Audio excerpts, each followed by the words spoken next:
Hello मित्रांनो, तर नमस्कार. तर आज आपली एक गाभण शेळी दिलेली आहे मित्रांनो. तर आपल्या शेळीनी 2 बोकडं दिलेले आहे मित्रांनो. तर मी तुम्हाला बोकड दाखवतो.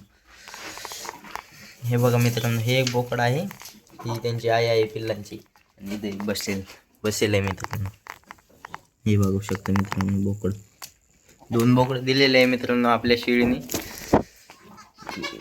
तर आपली शेळीनी 2 बोकडं दिलेले आहेत मित्रांनो.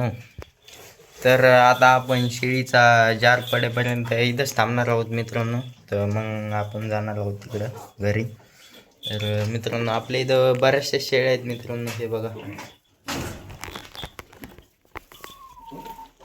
मित्रांनो, बऱ्याचशा 5-6 शेळ्या आहेत.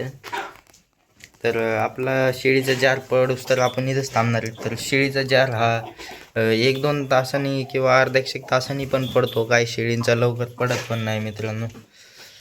तर शेळीच्या आपल्या वेल्यानंतर शेळीला गहू किंवा बाजरी पण ठेवू शकतात मित्रांनो आपण वेल्यानंतर जार पडण्यासाठी.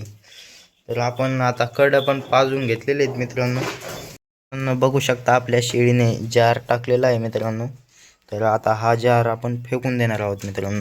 तर हा जार आहे ना, शेळीला खाऊन द्यायचा नाही मित्रांनो. हे तर मित्रांनो, आपली माहिती कशी वाटली कमेंटमध्ये नक्कीच सांगा. तर धन्यवाद मित्रांनो. Bye bye.